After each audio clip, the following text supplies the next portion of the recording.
Welcome, everybody. Welcome. It's the late night show. Info Spot 411 YouTube channel. Okay. I hope everybody has had a good weekend. Off to a little bit of a later start. I'm usually 11:30 Eastern Standard Time, a little after midnight. Had some stuff going on. Any rate, got some good stuff to talk about. Elite Plays, thank you for coming. You're first up. All right.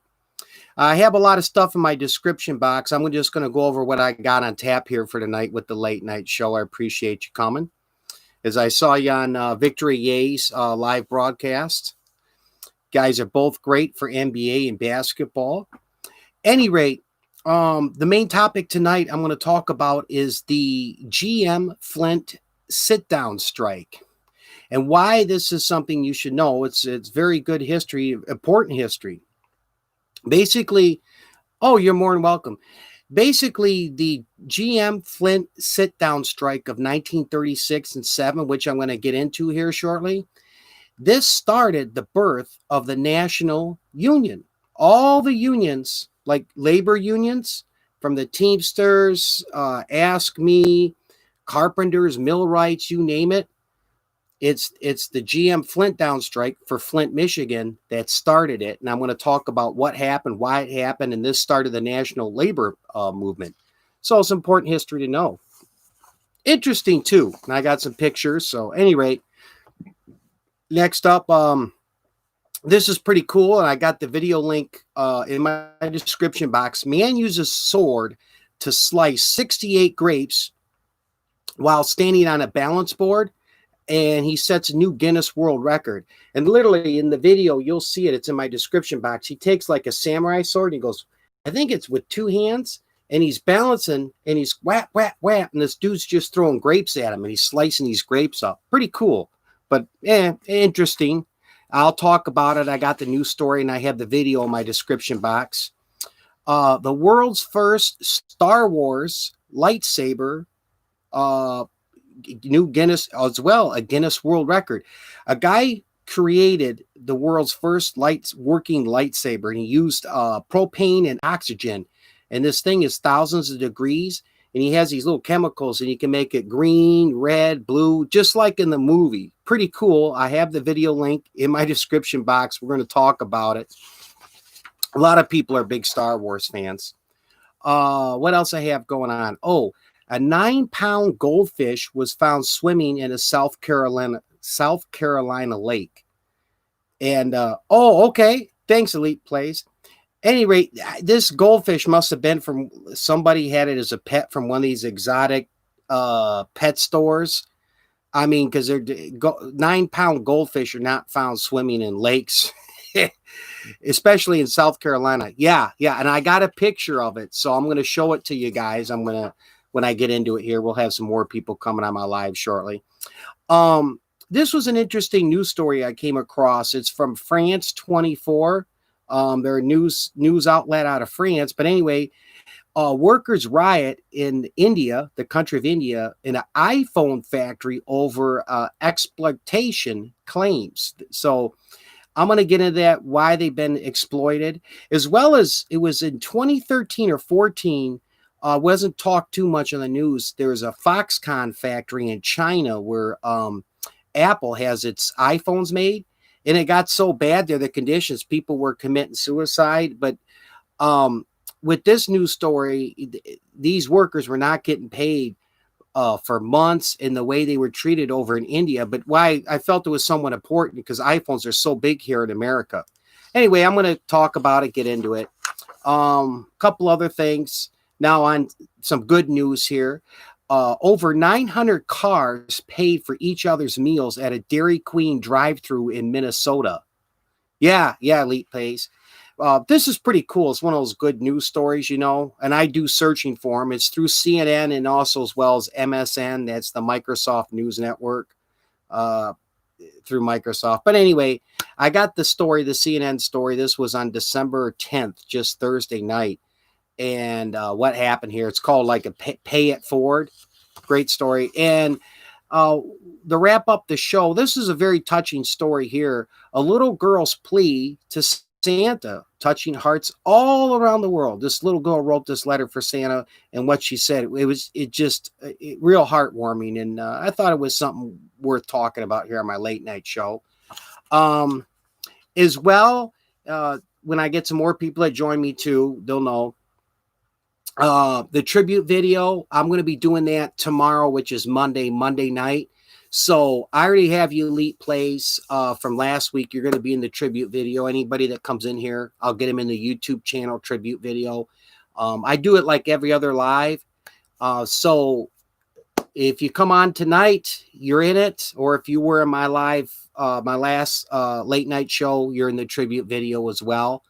And I don't know if he'll show up, but I'm going to talk about, I'm going to have a video probably Wednesday or Thursday. I just have to edit it and get everything together. My new Christmas video, I'll be doing it later this week, and it's going to be called Neighborhood Christmas Lights. And I went around the Detroit suburban area, the suburbs outside Detroit, and I filmed some really cool Christmas lights, but not like in corporate buildings or parks or anything of that. These are just Christmas lights that people put up at their houses, and I filmed some really, really cool ones. And it's going to be about a 10 to 12 minute video. And a friend of mine on YouTube, he's in England, Michael Ankers, and he suffers from disabilities, but he has a passion for singing. And he did his own Christmas song called Special Time, and I'm going to feature it.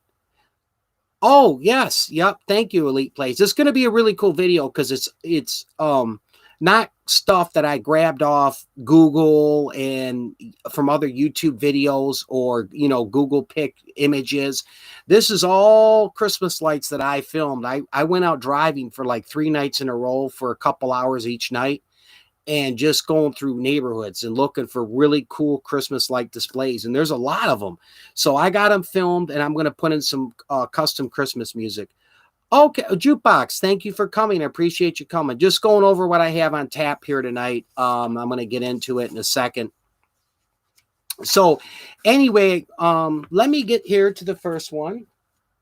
The main topic tonight, the General Motors, GM is short for General Motors, Flint sit-down strike. Now, Flint, Michigan is basically kind of like, in a sense, of the birthplace of General Motors. Back pre-1980s, and I'll get into what happened in Flint, there was like 20-some factories that General Motors had there. Well, I'm going back to around the 30s, and what I'm going to talk about is the sit-down strike, which started the national labor unions. And before the Flint sit-down strike at the General Motors plants, going back in history before 1936 and 70s, labor unions, like Henry Ford, when he started the first factory, the Model Ts, it was pretty much, if they told you to show up and work 10 hours a day, 6 days a week, and you didn't, they just say, there's a door, you're fired. And you got whatever they gave you as far as benefits and whatnot. So any rate, the sit-down strike is very important to know because this is the birth of when the unions actually started. So I'm going to read a little bit of this about the history of the sit-down strike from Wikipedia, as well as I'll talk about it. And then I'm going to talk a little bit about General Motors and what happened in the 1980s. Big changes. And then I'll talk a little bit about the 2008-9 recession when the big three, GM, Ford, and Chrysler, needed the federal auto loan bailout. Any rate, let me just go over this here with you, and then we'll talk a little bit about it. The 1936-1937 Flint, that's Flint, Michigan, sit-down strike against General Motors changed the United Automobile Workers. That's the UAW. A lot of people, that's the United Auto Workers Union. From a collection of isolated locals on the fringes of the industry into a major labor union that led to organized domestic labor unions. Now, Mike 4VP, thank you for showing up. Got to ship. Oh, Red Bull. Okay. Thank you. Okay. I'm talking about the GM Flint, Michigan sit-down strike, which started the unions. And once I'm done with this here, talking about this real quick, I'm going to, as I get more people in, I'm going to drop your channels here so we can network with each other. Anyway, this was December 30th, 1936 to February 11th, 1937. The United, and before this, there was some unions, but they were like local for different automotive plants, automotive factories, per sense. They weren't all organized in a national union. The United Automobile Workers had only been formed in 1935, so it was just a year earlier that they just formed, and it held its first convention in 36. Shortly thereafter, the union decided it could not survive by organizing campaigns at smaller plants as it had in the past. Instead, they would organize the automobile workers and go after the biggest, most powerful employer, General Motors Corporation. They would do this by focusing their most valuable plants, which were in Flint, Michigan at this time. The importance of these plants cannot be understated. The production plants of Flint were essential to multiple lines of GM automobiles, their cars, and to cars of GM subsidiaries of like Chevy and Buick. The great, where is it here? This was at the time, GM, when they had the sit-down strike, it just in Flint, Michigan alone, they were employing 14,000 to 16,000 people. And where is it? Organizing in Flint was difficult at this time, and it was dangerous because GM controlled the city of Flint, the politics, the city council, the mayor. They had a lot of influence, and as well as GM at that time, General Motors, they also maintained an extensive network of spies. Okay, events forced the union to accelerate its plans now for the strike.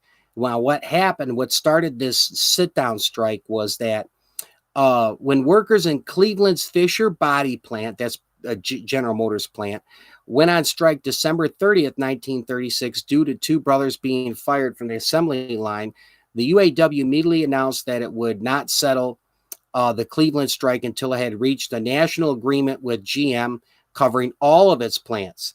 At the same time, the union made plans to shut down Fisher number 1 in Flint. That's a major plant in Flint, Michigan. Let me get in here. The conventional strike, union members. Okay. So what happened was the GM workers all finally organized in Flint, Michigan, and they had a sit-down strike in some of the biggest plants. Let me get to it here. Over the next year. Let me get, here we go. I wanted to get these pictures for you guys. Now, when they did this strike lasted, where is it? Like I said, one more time. It lasted December 30th, 1936 to February 11th, 1937. And what they did is they sat down in the plants to make sure that they couldn't bring in what they referred to as scab workers, replacement workers. Because if they went outside and held signs and picketed, GM was so powerful at that time, they could have brought in replacement workers. But they all sat down in the factory and didn't go anywhere. And they had people bringing them in food and water and different supplies, and they slept there. So I got some pictures I want to show you, and before we talk a little more about this, let me just back this up. Now, they're in black and white because keep in mind, this was in the 1930s. And these are all the GM workers just sitting down, reading the newspaper, talking. And these are car seats for like the Buicks and, the different automobiles here at the General Motors factories in Flint, Michigan. Here, I got a couple more to show you. This one was kind of funny. My papers get stuck together. This is them just having fun here. They with chalk on one of the doors, to a car that this is probably a Chevy being built. They were marking down the days of each strike here as they stayed organized and together. And then here's a number of the workers here having coffee and a cigarette and talking, reading the paper, talking, whatnot. You see in the plant. So they finally reached an agreement here by February 11th. General Motors gave in, and they started the National United Auto Workers Union. Let me say that slowly. They started the National United Auto Workers Union. So when this started, and this is the biggest employer at that time in the United States for private corporation, General Motors. Oh, Donut Toys and Games, thank you for coming. I'll do some channel drops here in just a little bit. So with when they first got GM to negotiate and agree to a national union, United Auto Workers Union, which gave workers guaranteed rights, um, as well as benefits and how they were treated. So, like if they worked, let's say, more than 8 hours in a 40-hour work week, that they would be paid more than at a different rate than straight time. They wouldn't be fired if they had to call off sick or take personal days. Issues of favoritism, they were given due process. A lot of workers' rights came about this.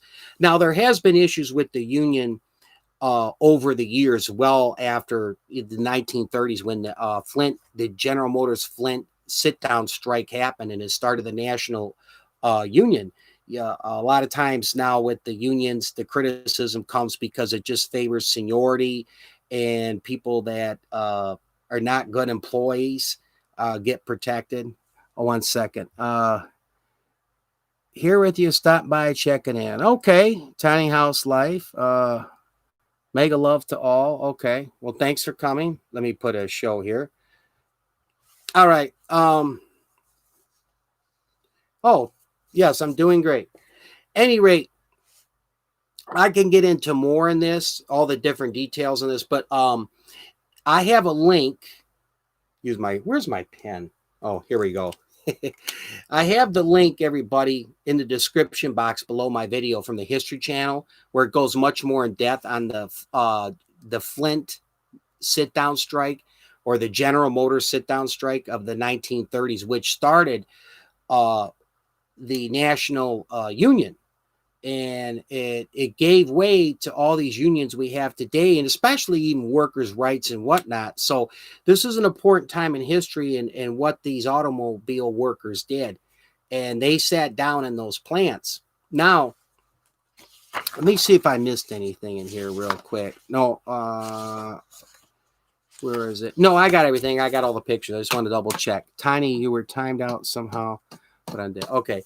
Any rate, let me just set this down for a second. I would also want to talk about Flint, Michigan, up until the early 1980s. Okay, and I'm going to get into this part just real quick here with as far as General Motors. They had around 20 some plants.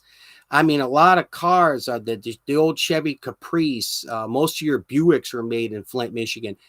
And what happened with General Motors, just making this real short, I mean, I could go 2 hours on this, but in the late 1970s and to the early 80s, with the price of gas that went up, and the Japanese automobile makers were coming in and had more fuel efficient cars, cheaper automobiles. And at that time, General Motors was still behind the times and not competing well with the Japanese. And their sales were way down. They were on the verge of a bankruptcy at that point. Now I'm talking 1980s. So General Motors had to shut down a lot of plants, and they moved some of their production out of state from Flint, Michigan as well. And they had to cut a lot of their production and change what they did. Well, what ended up happening was thousands of jobs were lost in Flint, Michigan, big time, and just devastated that city. And as a matter of fact, in my description box, if you haven't heard of it, real good documentary movie was by Michael Moore. It was called Roger and Me. And Roger was Roger Smith, the former CEO of General Motors in the 1980s. And during this movie, he finally, Michael Moore, catches up with Roger Moore to speak to him about what happened in Flint, Michigan. But what Michael Moore's movie does, Roger Me, it shows you the union workers, the automobile workers' perspective of things, and as well as the city, and the effect of what happened with General Motors closing down all these plants, and thousands of people losing their jobs. And it's more like I say, the community perspective as well as the workers' perspective, this movie, Roger Me. And I have the trailer to this movie in my description box. And they also have it on YouTube to buy or rent. And I think there's a couple if you search it on YouTube, there's people that have a lot of clips from the movie. But anyway, good documentary if there's something that interests you. Now, on the other side, I always believe there's three sides: his side, her side, and the truth. Okay, so Michael Moore gives you the union workers perspective, the city of Flint's community perspective on what General Motors did. There was a book, and I have it here. Now, I read this, gosh, over 10 years ago. Let me bring it up here. It's called Collision Course, Inside the Battle for General Motors. And this is all about the 1980s. This right here is Roger Smith, the former CEO of General Motors in the 1980s. And this book gives you the perspective from General Motors, the executives and the people that were in the company at the time. And this author interviewed a lot of them. And I remember one part of the book, there was one of these executives that spoke about, he had a list of plants that he had to close and how many workers he had to lay off. And it really, really bothered him. And he had to keep this list in his jacket for a week, and was only sleeping a few hours a night, as well as they talked about major mistakes that they made in GM and why they had to make these drastic cuts and close these factories down in order to stay in business. So this book gives you the perspective from General Motors, the executives, and the company perspective. This author did. And I got the link in my description box to Amazon if this is something you might be interested in wanting to buy this book. It's only a few dollars. As well as I think it's on Kindle too. But anyway, the movie Roger and Me gives you the workers' perspective, the union workers' perspective, community perspective. And in this book, Collision Course, gives you the perspective from General Motors on what happened in the 1980s. Really interesting. Oh, thank you, Real Lewis family. And I'm going to get you guys in the chat. I'm not ignoring you. Now, in 2008 it was when we had the recession, just as President Bush was leaving office and President Obama was coming in. It was December of 2008. Elliott family is 7. Thank you for coming so much. We will have to check it out. I'm definitely interested, as I love. Oh, okay. Yep. Thanks. I have some stuff in my description box, Elliott family is 7, about the GM Flint down strike, which started the birth of the national labor unions, as well as what I was just talking about real quick. A clip from the documentary Roger Me, the union workers' perspective, the perspective what happened to the community of Flint, Michigan when GM closed down all these plants. And the book Collision Course gives you the company perspective. So anyway, fast forwarding one last thing on this topic to December 2008. With the recession at that time, the automobile industry, especially the big three, mainly Chrysler and GM, were in very, very bad, dire straits. And the federal government had to step in and keep the especially Chrysler and General Motors from just going flat out, I mean, bankrupt to the point where they would just have to shut down shop business. So the federal loan bailout was first initiated, and the first payment to the big three, Ford, Chrysler, GM, was given out from in December 2008 from President Bush. And then when President Obama came in office in January 2009, President Obama saw to it that there was some additional payments. This was not just a one check one time. This was over the course, I believe, of 5 or 6 months. It's on Wikipedia, but President Obama saw to it that the federal loan bailout continued. And they did, all big three did pay back their debt to the government, and GM and Chrysler were the ones that were really, really bad shape. Ford was too, but not to that point. But just interesting on that. But just wrapping it up, into my description box, I have the channel, a link to the history channel, and they have a really nice bio on the GM Flint down, the General Motors Flint, Michigan sit-down strike of 1936 and 37. I'm just giving a short synopsis over it, but I just want to tell everybody this because there's something important to know. Just even to know, or a conversation, anything, is that's what started the national labor unions. was this Flint, Michigan sit-down strike, and is even mentioned in the movie, the documentary movie Roger Me by Michael Moore. Before I move on, oh, thanks for coming, Roll. I'm going to do some channel drops here for everybody, okay? And as well, I'm going to get you in on the tribute video if you weren't here on my last live. Mike 4VP, let me add you to the list here. My tribute video, YouTube channel tribute video will go out Monday night. I'll get it out here. Mike 4VP. I know I don't have you from last time. Oh, Elliott Family of 7. Let me put you down here. Elliott Family of 7. I'm writing you down for the tribute video I'll be doing tomorrow. Tiny House Life. Okay. Tiny House Life. All right. LIFE. Okay. Who else do I? Jukebox. I already got you. Raw. I have you. Oh, you're more than welcome. All right. Let me do some channel drops here for everybody. I'm going to start off Donut Toys and Games. Let me get you in here. So give me just a second. I'm going to pull up your channels and then so we can network with each other. If by chance some of you guys are not connected with each other, meaning that you don't have each other subscribed, I encourage to network with each other and let's help each other out. And what I mean by this is that I want you to go to someone else's channel and watch one of their videos in full and leave a nice comment and drop a like, as well as subscribe to them. And then they'll come back and return the favor, not just sub for sub. So that's what I refer to as genuine networking. And I'm going to get your channels. Prin Victor, thank you for coming. Thank you so much. I'm doing some channel drops so we can network with each other.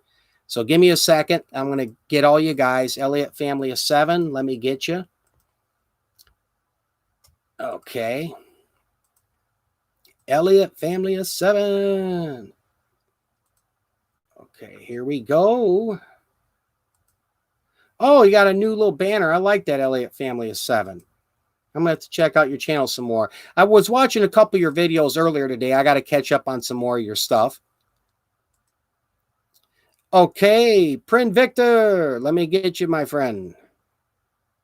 Don't worry if I haven't got you yet. I'm going to get to you. I can just do one at a time here, but it doesn't take too long. Once I get your channel, I'll get the link and put it in the chat. Prin Victor is a friend of mine from the Philippines. Does live broadcast just about every night.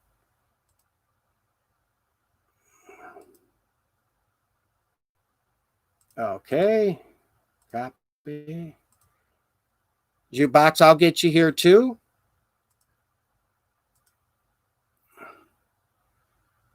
Oh, Platinum Spirit, thank you. I'm doing some channel drops right now so we can network with each other. Let me get Jukebox. I'll get you here, Platinum Spirit, as well. Most of you I've seen from my live 2 weeks ago. I'm going to be doing a tribute video tomorrow. You get in on the action by just being on my live. It's that simple, that easy. But I want to encourage some genuine networking. So if you see somebody you don't know here, I'll have their link. Watch one of their videos in full. Drop a like and a nice comment. Copy. Okay, Jukebox. Some really nice music stuff I watch on the Jukebox channel here. Okay, who else do I haven't got to yet here? Print Victor. Oh, Platinum Spirit. Let me grab you. All righty. Platinum Spirit. 1 second. And then I got some other good stuff here to talk about my show, the late night show here tonight. But first, let me give me just a few minutes here, everybody. I want to try to make sure I'm fair, get everybody's channel link dropped in the chat window so we can network with each other here on the late night show. All righty. Raw. Hey, Raw, do me a favor because I always pull up a lot of different Raws. If you want, do a channel drop for yourself if you could. That would help me out. Donut Toys and Games, Elliott Family of 7. Who else do I got? Oh, Tiny House Life. Okay, 1 second. Tiny House Life. Let me grab you. I think, are you new to my channel, Tiny House Life? unless we've been subscribed to each other and it's been a while. No, I'm not. Okay. Well, thanks for my live. I'm going to subscribe to you. And then after my live, I'm going to watch some of your videos here. Okay.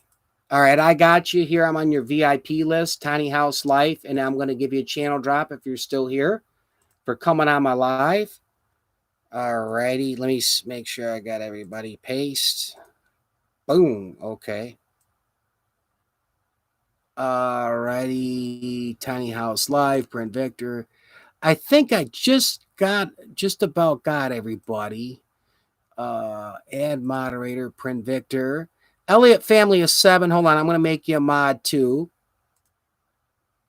Oh, Elite Plays. If you're still here, I don't think I got you yet. I'm going to give you a channel drop. A good friend of mine, Elite Plays is basketball, big time basketball. So NBA basketball, as well as even if you're not that big into basketball, you still want to be good friends with Elite Plays, a genuine YouTube channel, and Elite Plays will come over and watch.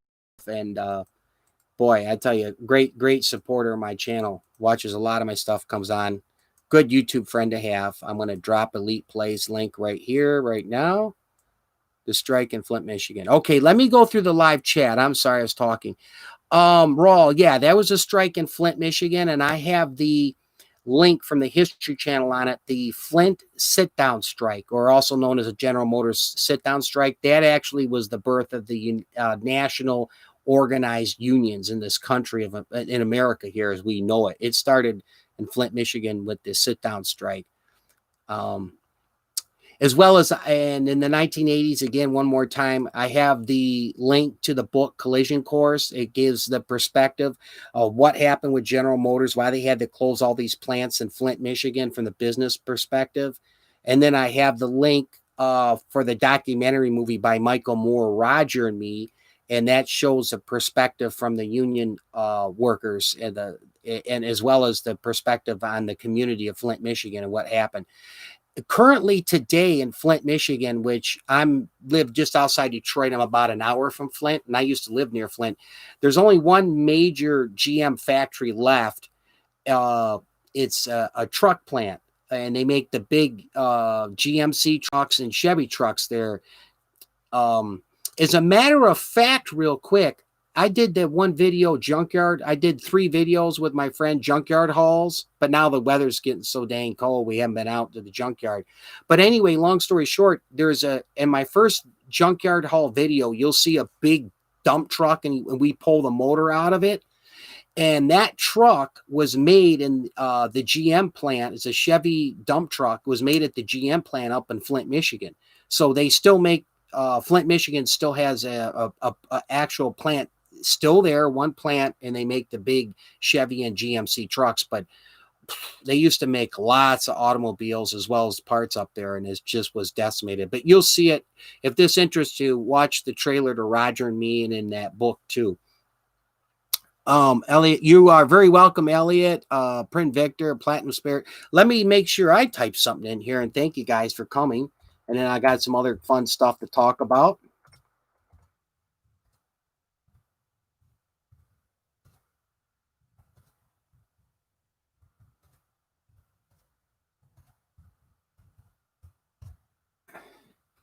Okay, sir. Living big and big, a tiny house. I'm on your home. Okay, yep. Tiny houses. Print Victor's over at your channel. He's subscribed to your channel. He's going to watch some of your stuff. So return the favor if you're here. When you get time, subscribe to Print Victor. Watch one of his videos. Drop a like and comment. Subscribe to him. Great YouTuber, Platinum Spirit. Everybody here. Oh, Mike 4BVP, I'm so sorry. I didn't get you a channel drop. I'm going to do that right now. So hold on 1 second. I knew I was missing somebody, but hey, I'm going to get you. No problem. I will not ignore you. Mike 4VP, good friend of mine here, Mike 4VP. And where is it here? Mike 4VP. Okay, I got you, buddy. 1 second. I'm going to give you a channel drop. Paste. Okay, The Roger and Me is the trailer info. Yes, that's the movie trailer, Roger and Me. Now, if you go on YouTube, the movies, you can buy the movie / rent it. But I believe there is a channel on YouTube that has that movie. It's just in different segments. So if you put in Roger and Me movie, you'll pull it up. It was made in the 80s. And he filmed some of that movie. He filmed in the factories as they were getting shut down, talks to the union workers, and he finally catches up with the former CEO, Roger Smith. But it's one perspective on what happened to the people in Flint, as well as the major change that General Motors did in laying off thousands of workers, and what happened there. Really good documentary, I must say. But I do be mindful that that's the perspective of the automobile workers and the community of Flint. If you get the book Collision Course, you get the perspective from GM, the company itself, and what happened and why they had to do what they had to do. So, anyway, Print Victor, I saw your, okay. Thanks, Platinum Spirit. Let me get a sip here. Just wet the whistle, as I say. And then I got some new stuff here to talk about, some interesting things.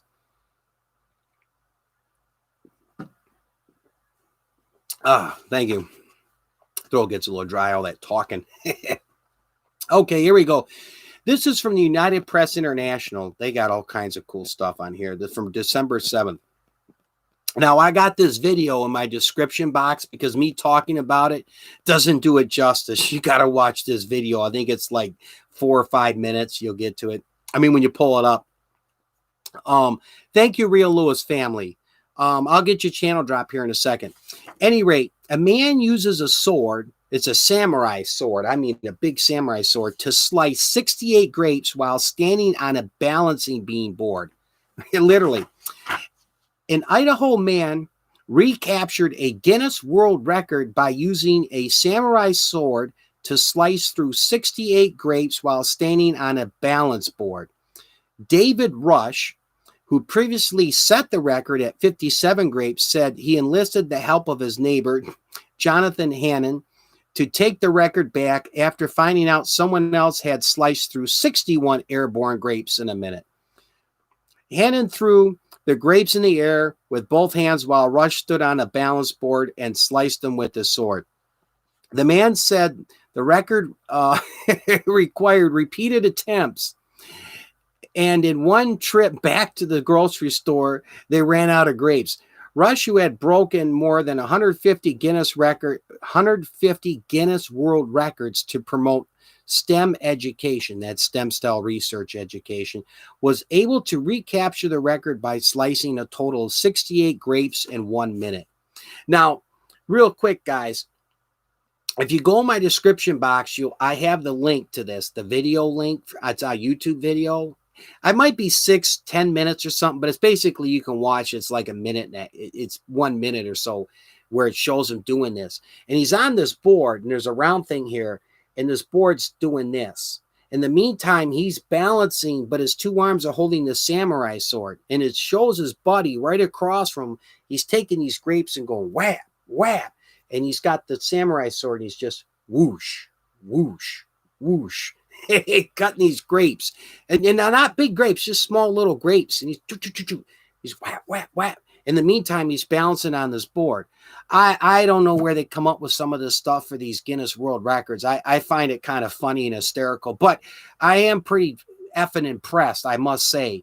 So when you get time after my live or you want to watch it now, I got the link. You'll see it in my description box. It's pretty damn cool. Oh, Mike 4VP, if you've seen it, you're watching the video. It is pretty funny what this guy does. I mean, I'd have a hard enough time just balancing on that board, let alone holding a samurai sword cutting grapes.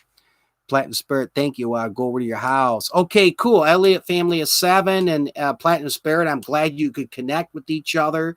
Watch at least one video from each other's channel. A full watch. Drop a like, drop a comment. Cool. That's good stuff. Oh, Elliott family of 7. No, I didn't have the Red Bull tonight. I know I usually got it. I got Mountain Dew and my bottled water tonight. Yeah, Elliott Family 7. Uh, when you're done on my live, go in the description box and you got to watch this video, this record of this guy. I like seeing the children run. Okay. Where am I here? Oh, I got another cool news story here. 1 second. Let me get my. And thank you everybody for being here. I appreciate it. We're moving right along. All right, here's another Guinness World Record.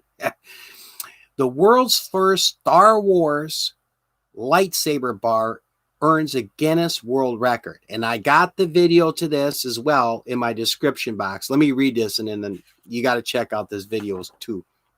This is from December 4th, 2020, so just last week. A Canadian YouTuber earned a Guinness World Record by taking his engineering skills to a galaxy far, far away and building the world's first retractable lightsaber. James Hobson said he and his team at Hacksmith Industrials were inspired by the Star Wars films to create their own version of a retractable plasma lightsaber bar. The lightsaber has a design to resemble those used by the Jedi Knights in the movies, but is attached to tanks of liquid propane gas and oxygen to create a high level of heat required to make the plasma beam. The blade can be extended and retracted with the push of a button. The innovation earned Hobson a Guinness World Record for creating the world's first retractable lightsaber. Where is it? Yeah, it also shows him cutting through objects, including a stormtrooper mannequin and various metals. I think this thing almost hits like 4,000 degrees. It's in the thousands with this propane gas and oxygen mix. But in the video, if you watch the video, he takes this like these chemicals and he puts it in with the propane and the gas. It's like little powdered stuff, and he makes the thing blue, red, green, just like in the movies. They had the different color lightsabers. It's pretty cool, I gotta say. So there's something else that's worth checking out. I have it in my description box. It's a short little YouTube video. You can skip to the middle of the video. The first part he's just talking and jibber jabbering, and then you'll see where he hooks up this lightsaber bar. Let me not ignore you guys in the chat. Plant Spirit, thank you. Kids are definitely a handful. No need to drop my link. I must rest for bedtime. Oh, okay, Platinum Spirit. I appreciate you stopping by. No problem. I'm off to a little later start tonight, but I'm moving along. It won't be too much longer. Thank you. Okay.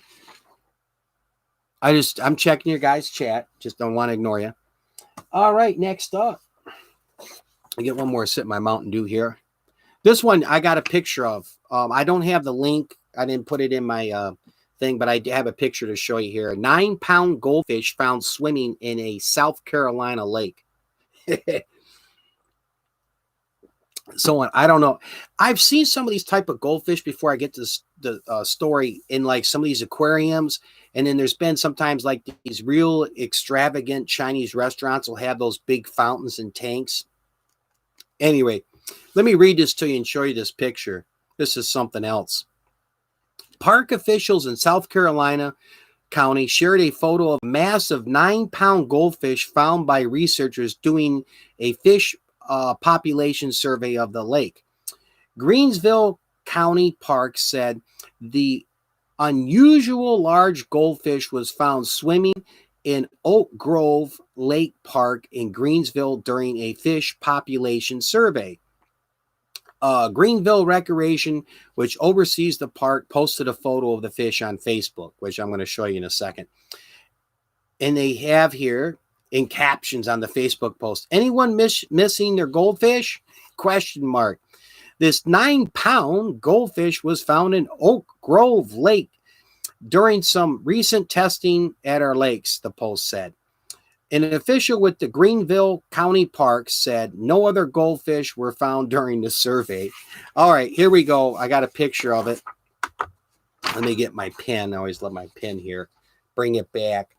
This damn thing looks almost like a one of these big carp fish or something, but you could see the bright orange color, and I mean, there's his fingers, and then the mouth of this big goldfish, and they put it on, on Facebook. They ended up just putting it back in the water. I thought they might take it to some aquarium place or something, but any rate, this goldfish is at the lake. So 9-pound goldfish, my gosh. So yeah, it had to be somebody who had it as a pet and just, or a tank or something, and just was like, oh well, I can't keep it no more, so I'll just throw it in the local lake. Michigan, the thing would probably die. I mean, if someone did that in the summertime, our lakes freeze over. But South Carolina, I guess it'll live. What the hey? I found that kind of interesting. Recent video, only 42 seconds. Okay. That's huge. Yeah, Mike 4 VP. It is. Yeah, it is huge. Like I say, I've seen these a few times, like in YouTube videos I've watched before. It's been some years of these like big aquarium places. Like City of Chicago has a really nice one I went through years ago, and they had some of these big goldfish there. I think it was called Sheds Aquarium. Any rate, the other one, like I say, is I think Las Vegas has a few of these places where they have these extensive tanks and these big goldfish. So it had to be somebody's pet and tossed it. They're not native to, the lakes in South Carolina. Anyway, I thought that was kind of funny. A few more things here. Let me just check the chat here. I'm done with the video. Love the okay. All right, info spot. Keep doing your show. I can replay. Oh, no problem, Platinum Spirit. Thanks. Yep. I'm only gonna be on for like another half hour or so. UWEL TV. Thank you for coming. Good friend of mine. Let me get you on a channel drop. Since you just came in here. UWEL TV. I believe from the Philippines. A good friend of mine watches my stuff often. I go over to his channel. Good YouTube friend to have. Will help grow your channel. You can help each other definitely grow. Let me get you a channel drop. Yes, friend of mine from the Philippines. Yep. All right, here we go. Copy. I'm going to put you in here. Oh yes, great supporter. But I always, real quick before I get on to the story, is I don't want to say like help out your channel or help out. We help each other. I believe that's one thing I'm big on is being a giver, not a taker. So we both help each other out. So that's when I say networking as well. The three things that I encourage is subscribe to someone else's channel, watch one of their videos, do a full watch on at least one of their videos, and leave a like and a nice comment. And then two, someone does that, return the favor, play it forward, watch two of their videos and do the same, drop a like and a comment, help each other grow. So any rate, that's a channel drop from my friend from the Philippines, UWEL TV. All right. This I found kind of interesting on a serious note. This was just 2 days ago, December 13th, 2020, as I was looking through different news stories. Workers riot at India. Now, this is the country of India, not Indiana, a state in America. This is the country of India, at an iPhone factory over exploitation claims. Oh, you're more than welcome. Okay, so why I thought this was important, it's not so much it's in India, but iPhones are huge here in America, and I imagine Philippines, Canada, everywhere. That's Apple. Any rate, I'll read this here.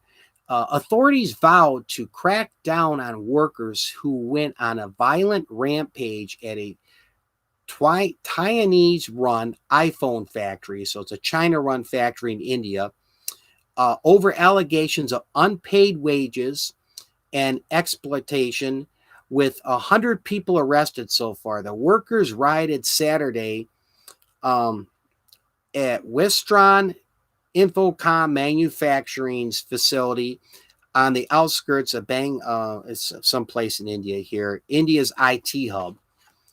Where is it? With videos of violence showing glass panels smashed, with rods and cars flipped on their side. I'm not sure what that means by rods flipped on their side. Anyway, the cameras, the closed circuit TV cameras, fans and lights were torn down while a car was set on fire. Footage shared on social media showed.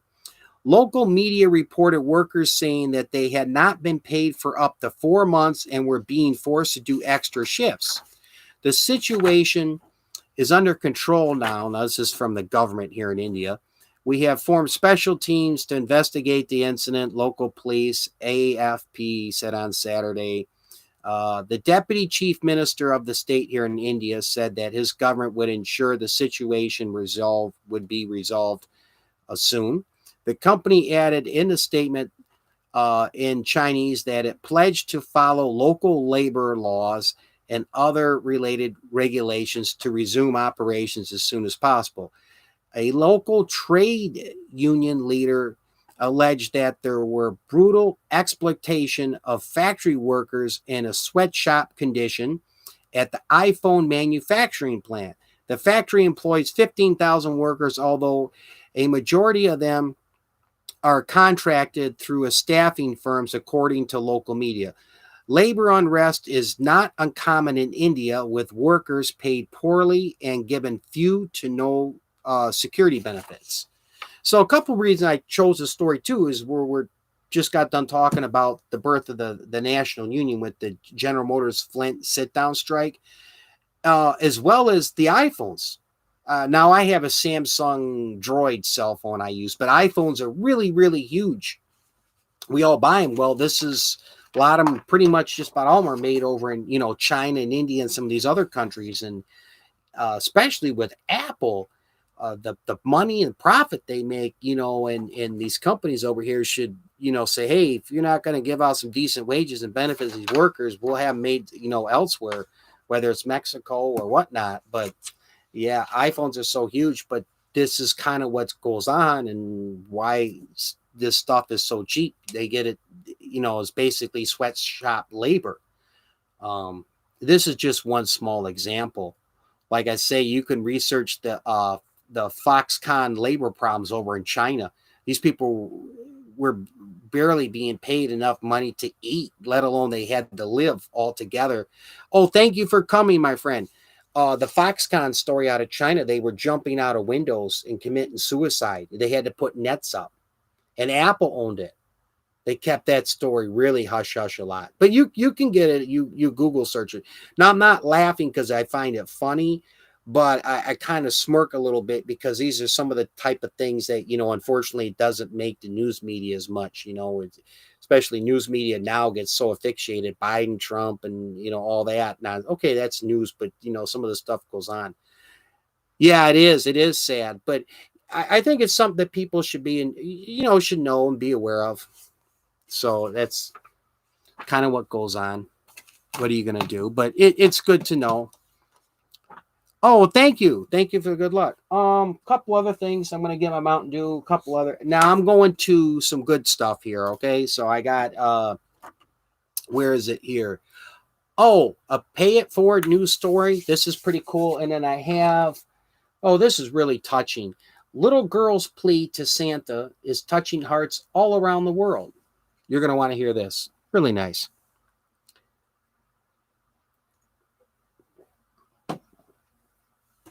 Boy, we're cruising right along tonight. Okay. And I am looking at the chat here. All right, this is from CNN, also the MSN website I got it from. Now, I have this story. I think I have it in my description box. I put it in there. Anyway, here we go. Over 900 cars paid for each other's meals at a Dairy Queen drive-thru in Minnesota. This is from just a couple days ago, December 10th, 2020, Thursday. What started as a random act of kindness from one man behind him in a Dairy Queen drive-thru resulted in cars also taking part in the pay it. At the drive-thru here in Minnesota, at Dairy Queen, over 100 miles north of Minneapolis. So it was 100 miles north of Minneapolis, Minnesota, where this happened.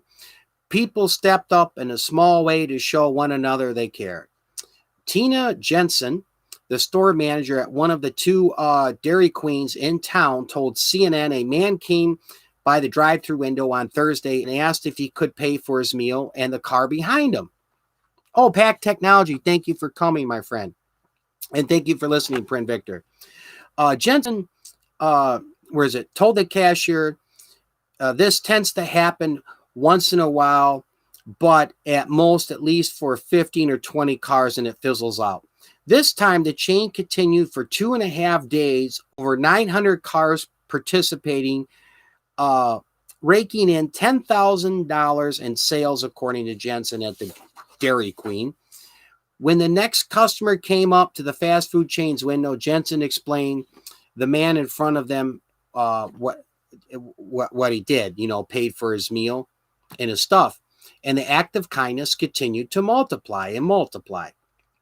When the chain closed for the night Thursday, that's just past Thursday, one car left $10 to begin the chain back up on Friday morning. And it continued on Saturday. So that's pretty cool, man. So that's a nice, it's nice to see things like that. Someone just doing a random act of kindness and saying, hey, that's $8.20 for your stuff here, your hot dogs and your Coca-Cola, whatever. And someone say, here's another $10. I'm going to pay for the people's meal behind me. That's nice.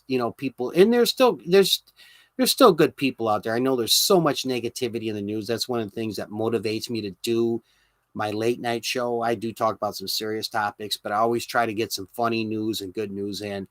And it's good to know that there's still people, that care and do things, really genuinely care about others and do things like this, So anyway, that's pretty cool. I believe I have the description, the news story in my description box. If I don't, it's on the CNN. You can just Google search it. Over 900 cars paid for each other's meals at a Dairy Queen drive-thru in Minnesota. So let me get to the chat window here.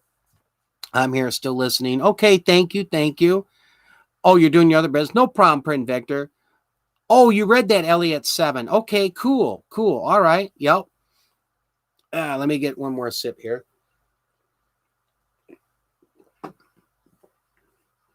Oh, here we go. Moving right along, I tell you. Oh, thank you, Mike for VP. I thank you so much. It's always an eye opener. Yes. Anyway, here we go. And I think, Mike, by the way, if you YouTube search that Roger and me, you're gonna you'll find they got the movie in pieces. But I think you're really gonna like that movie. I think you will. The documentary. Where are we here? Okay, yes. This is from December. Now, I missed this story last time, but hey, I got it now. This is from December 2nd, 2020. A little girl's plea to Santa is touching hearts all around the world. This is pretty cool. Anyway, let me get to it here.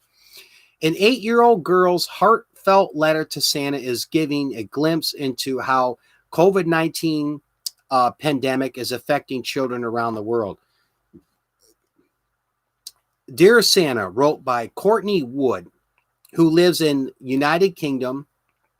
This is what she wrote. All I would like for Christmas is for the world to go back to normal. I don't know if you can do that, but if you can't do it, that's okay. I don't mind if I have nothing. I do have everything. Well, I do have everything I need. Thank you. And that's the letter she wrote to Santa. Courtney's mom discovered the letter while she was cleaning her daughter's bedroom last month. Now this is her mom. I was absolutely surprised, Wood's mom said.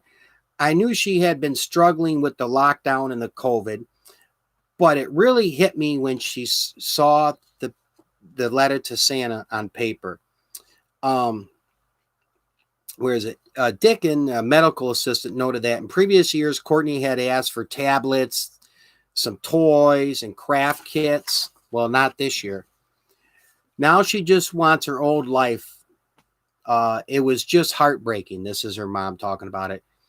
After Courtney's letter to Santa was shared on social media, um, the Facebook page, well, Facebook, social media, Facebook, the post went viral with more than 15,000 likes. Now, I got a couple pictures here. This is the little girl's letter to Santa that Courtney wrote. What is it? Let me see if I have it in here. I got this news story in my description box, everybody. I just want to double check. Okay, 8-year-old girl. She was only 8 years old. So this is her letter, a picture of it. Let me come back here. I get these stupid lines when I get too close to my webcam. This is the letter right there. Okay, there we go. This is a picture of the letter that she actually wrote that was supposed to go to Santa, and her mom saw it in the room. Real touching letter. I'll read it again one more time. And now here's a picture of her and her mom. Really nice picture. She's hugging her mom here. So good story. Where am I here? Okay, one more time. I just want to read this. Where is it? Who lives in? Okay. All I would like for Christmas is for the world to go back to normal. I don't know if you can do that, but if you can't do it, that's okay. I don't mind if I have nothing. I do have everything. Well, I do have everything I need. Thank you. Yeah, really, really heartwarming letter, especially with what's going on. Yeah, it is. It is. Elliott family of 7. Any rate, I have this news story. I got this from MSN website. I have it in my description box. You can see the picture, the news story of it. Couple more things here before I wrap up my late night show. My Christmas video. Let me get a sip of my Mountain Dew here.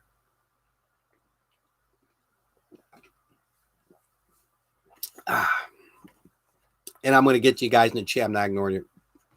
My Christmas video, I'm going to be releasing it or posting it on my YouTube channel. Looking at Wednesday or Thursday this week. Tomorrow evening, I'm going to do the tribute video for everybody, the YouTube channel tribute. So if you're here tonight or you were here on my previous live, you're going to be in the tribute video. I'm going to get you guys some exposure. Check it out. All right. Now, my Christmas video, what I did, I mentioned this earlier, so if you weren't here earlier. Last week was 3 nights. I went out for like about a couple hours, and I went around a lot of neighborhoods, the suburban neighborhoods of Detroit, Michigan, and I filmed some really, really cool Christmas lights. And the name of my video is going to be, my Christmas video is Neighborhood Christmas Lights, meaning that I didn't film Christmas lights in any parks or like a corporate buildings or, I just wanted to film Christmas lights, people's in their yards and their houses. And, some of the really cool and neat stuff they set up. Oops, my pen. Anyway, so I got this, and I also want to mention this. I have his YouTube channel here. A friend of mine on YouTube, Michael Ankers. Now, this is a young gentleman, and he has some disabilities he suffers from, but he has a passion for music. And so he doesn't let his disabilities slow him down any bit. And he did a Christmas song. I think it's called Special Time. And it's his own Christmas song that he wrote and he sang and performed. And I'm going to feature it in the Christmas video, the neighborhood Christmas light video I'm doing. So I'll be featuring his song in it. As a matter of fact, in my community tab, I have his video from his channel, as well as if you go my description box, I have the Michael Ankers YouTube channel. I have his YouTube channel posted in there. So I'm looking forward to that. And I got a couple other funny Christmas songs, custom ones. I had one guy paid, I think it was like $10. He did one. And it's kind of funny. I had an idea on a Christmas song, and just a little spoiler, I'll have the song in there, and it's called Santa Ate My Pizza and Drank My Beer. So it's basically the song's about Santa coming in Christmas Eve night, and instead of eating the cookies and milk, he went in the fridge and took his drank his beer and ate the pizza. And then another guy, he does a lot of rap and hip hop music. He sang a really cool Christmas song. So long story short, I'm going to have some custom Christmas music, and there's going to be some really cool Christmas light stuff to check out. So later this week, you'll see it on my channel, Neighborhood Christmas Lights. Yes, Mike 4VP. Yep. And I'm looking forward to doing it. And then don't forget, don't miss the tribute video Monday night, Tuesday morning, the latest. I'll have it out. I think I'm at YouTube channel tribute number 14 already, but they do real well. I mean, I get way more views on my tribute video than my live broadcast, but that's a good thing. It's exposure, and a lot of people see your channels as well as you see some other people channels, and then any rate, okay, Elliott Family 7. Yes, thank you. That's pretty much it. Let me see. Santa got tired of milk and cookies. Yes, he did. The guy did this song. It's mostly just kind of piano. He not too much into it, but the lyrics are funny. So that'll be in there. And then I'm going to feature Michael Ankers' Special Time. It's a cool Christmas song.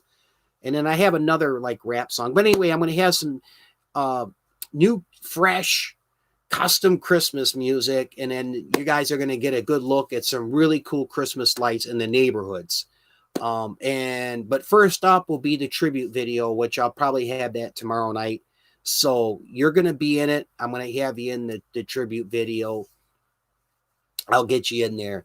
Let me go over to chat before I end the late night show. And gosh, thank you so much, everybody coming in here. I got a late start tonight. Usually I start around 11 to 11:30. I had some stuff going on, and I appreciate everybody being in here. If you're watching this, by the way, this late night show, in the description box, once again, I have all the different links to the stuff I was talking about tonight. Pack Technology, Mike 4VP, Elliott Family of 7, Prin Victor. Who else we have here? UWEL TV, everybody, thank you so much. Platinum Spirit, yes, I don't know if you're still here, but thank you so much, everyone, for being here and being on my late night show. Any rate, that's about it I got for tonight. Is if does anyone have any questions or anything else? Again, if you want to contact me in private, whether you have a suggestion or you got a question, my email address is infospot411@yahoo.com. And I don't say it too often, which I'm going to try to say more, but my name is Ed. My first name is Edward. I just go by Ed. But if you want to call me Info or Ed, that's fine. But you can get a hold of me. You click the About tab on my YouTube channel. You just shoot me an email address if you got a question or a suggestion, anything like that. You want to talk to me in private, you can get a hold of me there. Oh, yes. Thank you, Prin Victor. Well, with that being said, one last time, thank you so much for being here, everybody. I'm off to kind of a late start tonight. I'm kind of tired myself. As I like to say when I end most of my videos on my live, thank you, Elliott Family 7. I'm going to be doing a little more watch party and catching up on your stuff. Elliott Family 7, by the way, does some really cool, he does a number of different videos, but some of the videos I enjoy the most from Elliott Family 7 is when he goes to Sam's Club and Costco, and he's showing you the different deals on food items and that. Those are the ones I really enjoy, as well as he does really good reviews of different food that's coming out. And he does challenges too. He does some fun challenges, a lot of cool stuff. It's fire content, baby, on Elliott Family 7. Donut Toys and Games. I forgot about you, but I know a lot of times you're listening, you don't comment. Man, you're a great YouTube friend. Big thank you, as well as everyone else. I forgot to mention you, and thank you for coming. You're going to be in the tribute video. Hey, with that being said, all right, everybody, as I like to say, I'm going to end my live broadcast, and thank you, everyone. I'm saying it 5 times over. Stay safe and enjoy life. And look out for the tribute videos coming out tomorrow night. Yes. Have a good night, everybody.